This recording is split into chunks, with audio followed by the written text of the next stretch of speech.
Olá pessoal, vim aqui gravar um vídeo a respeito de supressão de parasitas em amplificadores de radiofrequência valvulados, para dar uma clareada nesse assunto, nesse tópico, para que as pessoas tenham uma teoria bem organizada sobre esse problema que eu acho importantíssimo na conservação, durabilidade, estabilidade dos equipamentos.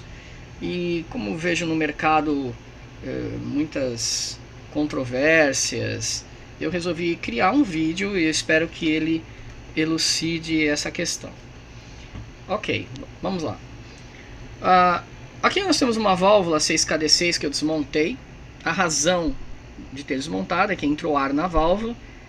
Nós temos essa parte branca, é o cátodo, e ele é recoberto de bário e para aumentar a emissão. Entrou ar, e o ar costuma entrar pelas oxidação dos terminais dentro do vidro, vai oxidando, vai corroendo, acaba entrando um pouco de ar que forma, chega numa certa quantidade, um arco se forma, e esse é o resultado da sua válvula desgastando. Vai perdendo emissão porque vai sumindo a camada de bário, vira uma placa metálica. Bom, em falar em placa metálica, nós temos aqui uma construção que nos lembra até um capacitor, visto que nós temos elementos muito próximos um do outro, mas não encostam, causando efeitos capacitivos, né? Essa placa próxima dessa grade, próxima do cátodo. Aqui nós temos a placa que engloba todo o circuito da válvula, né? Então tudo isso formam capacitores. Na representação técnica, nós temos que uma válvula ela tem uma capacitância entre a placa e a grade, e o cátodo e as suas grades. Todos os elementos da válvula vão possuir capacitâncias conectadas. Essas capacitâncias são especificadas no datasheet da válvula. Esse é o datasheet da 6KD6. Ele está dizendo aqui que a válvula tem a intereletrodo capacitância, né? 0,8 PF da grade 1 a placa, 40 PF, 16. Aqui são somas, né? O heater, o cátodo, a grade 2, né? Aqui a beam plates, que é a última grade, né? Essa última, número 4 aqui, ó. Né, tá próxima, então somando todas dá 40 PF. Eu tenho aqui um meter LCR que você pode colocar na válvula e obter essas capacitâncias medidas, como por exemplo você pode colocar entre a placa, né? Então nós temos aqui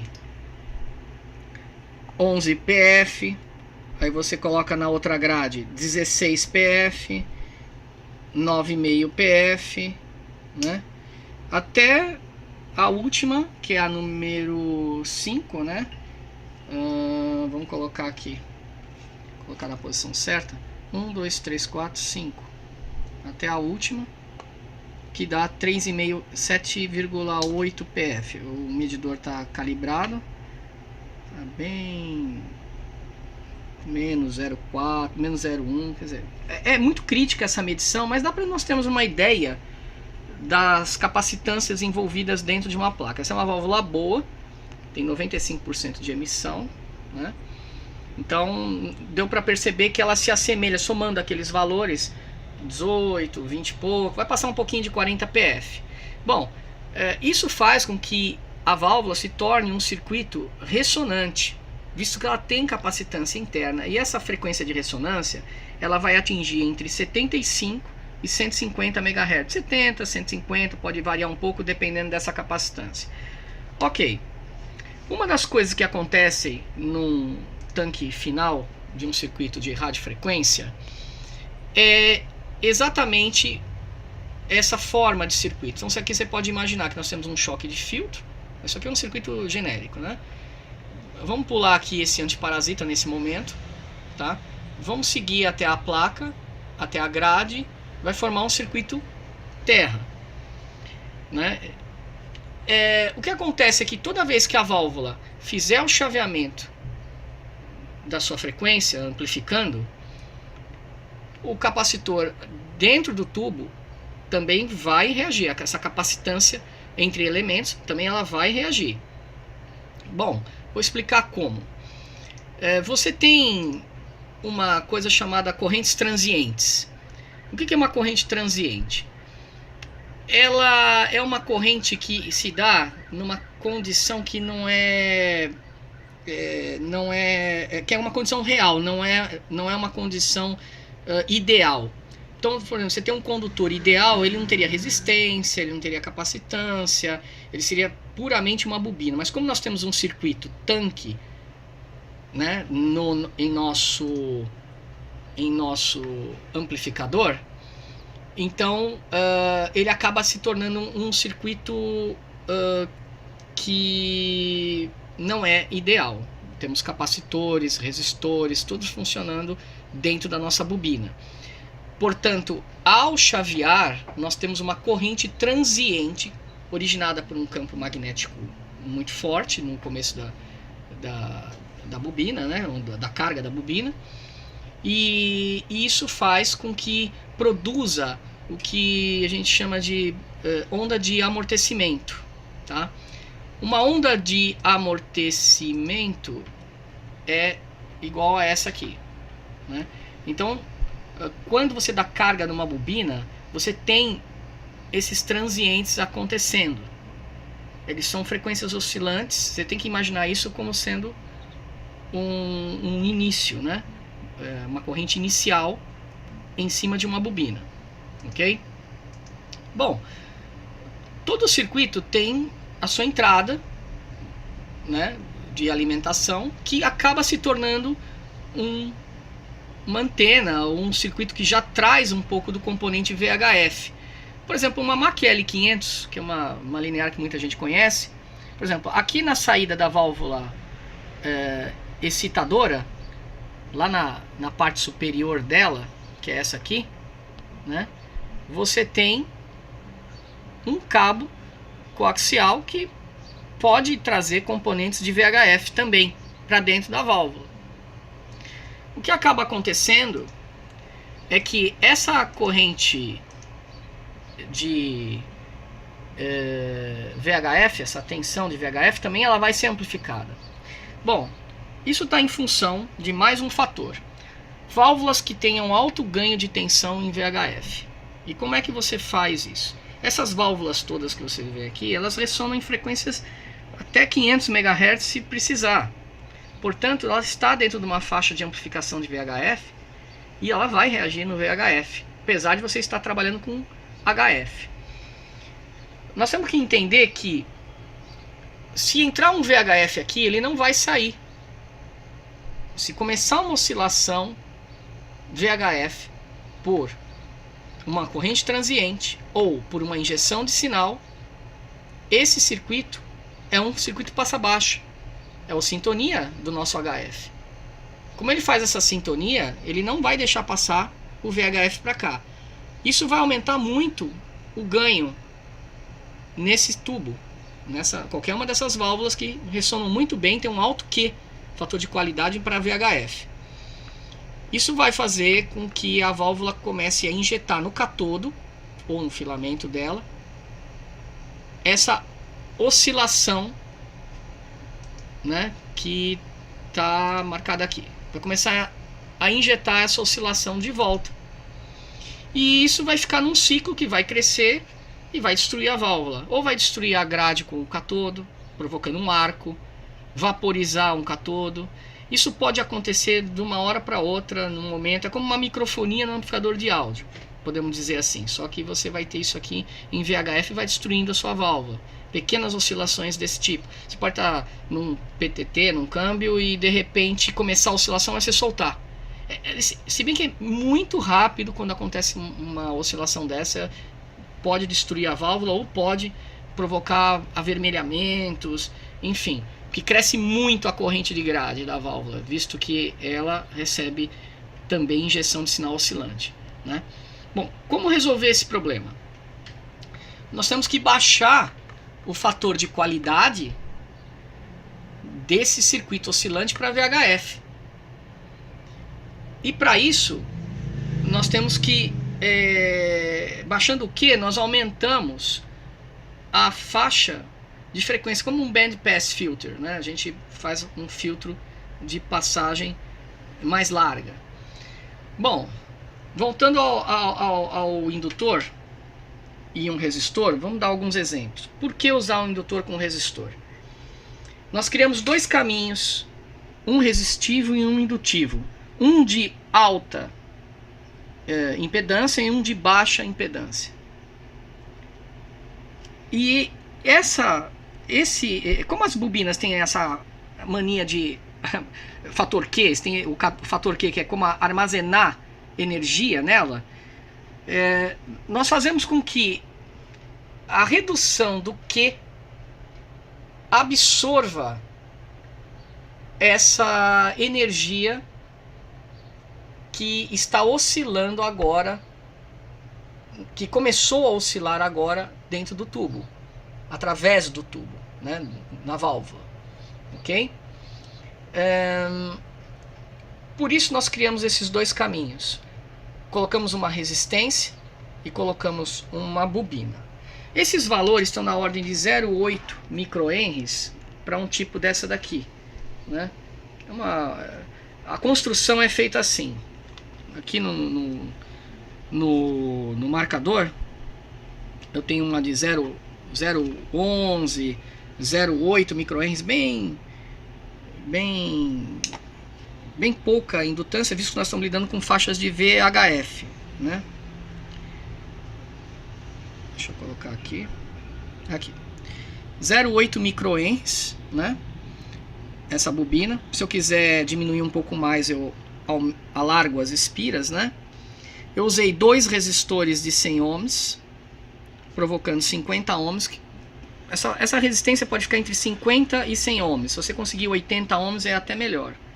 Mas 50 ohms já é uma boa resistência. Eu vou usar isso em 6KD6, tá?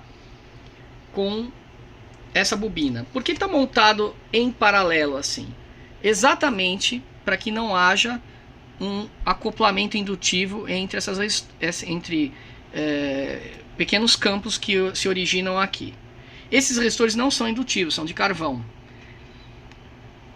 Bom, com esse circuitinho, toda vez que houver uma oscilação, a energia dele vai ficar presa, retida aqui. Isso vai fazer baixando o Q dessa placa de válvula, na parte de carga de válvula, ok? Deixa eu ver se... Bom, você pode construir de outra forma. Seria nessa forma, em que você tem aqui uma resistência de níquel cromo, de preferência níquel cromo 60, tá? Se não der, a resistência de chuveiro é 80. Só que o níquel cromo, a coisa mais difícil é você fazer solda. Você não solda o níquel cromo. E ele tem uma vantagem, a frequência dele vai... À medida que vai aumentando a frequência sobre ele, vai aumentando a resistência. O níquel cromo tem essa propriedade. Então ele vai ter uma resistência bem alta se passar um VHF aqui.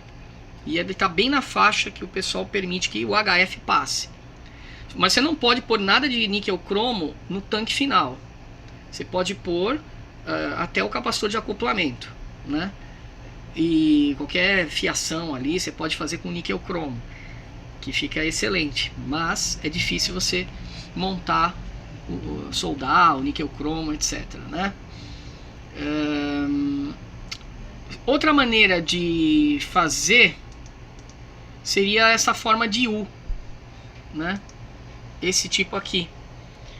Esse U, você tem que produzir esses indutores de 80 nanohenries, que é o que eu mostrei no marcador, tá?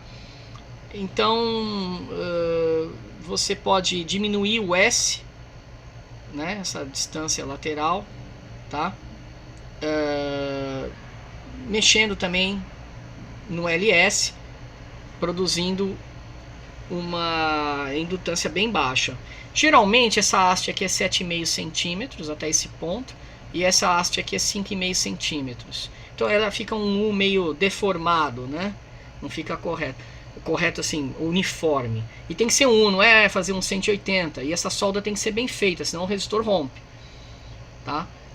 A soldagem dessas pontas tem que ser muito bem elaborada. O pessoal tem que saber soldar muito bem. A solda não pode ser uma bolota de solda, não. Tem que estar bem abrangente, bem uniforme, bem lisa, homogênea. Tá? Estamos falando de soldas de radiofrequência. Esses dois resistores, em paralelo, aumentam a wattagem. Tá? Quando acontecer essa oscilação, ela vai ser dissipada aqui. E com isso você obtém uma resistência razoável para absorver esse parasita que se forma, tá, na placa da válvula. Acredito que é só essa informação que eu precisava passar a respeito disso, né? Eu coloco um para cada válvula, você pode fazer um para todas as válvulas. A soldagem é próxima da cabeça da válvula. O antiparasita tem que ficar bem próximo da cabeça da válvula e não próximo do choque, tá, da válvula. Ele tem que ficar próximo do terminal da válvula. Não é para fazer esses fios tão largos, porque ainda vou medir a distância, né? Então não é para fazer assim, é para colocar ele próximo da cabeça da válvula, que é para ele já fazer a supressão imediata, para que o fio não se torne mais um componente agregador de oscilação. Tá? Então o antiparasita é uma coisa natural, não tem a ver com a oscilação de 1.8, 7 MHz, tem a ver com as propriedades internas e os componentes VHF que vão aparecer devido à válvula ter um alto ganho em VHF. Essas válvulas têm um alto ganho na faixa de Very High Frequency. Tá?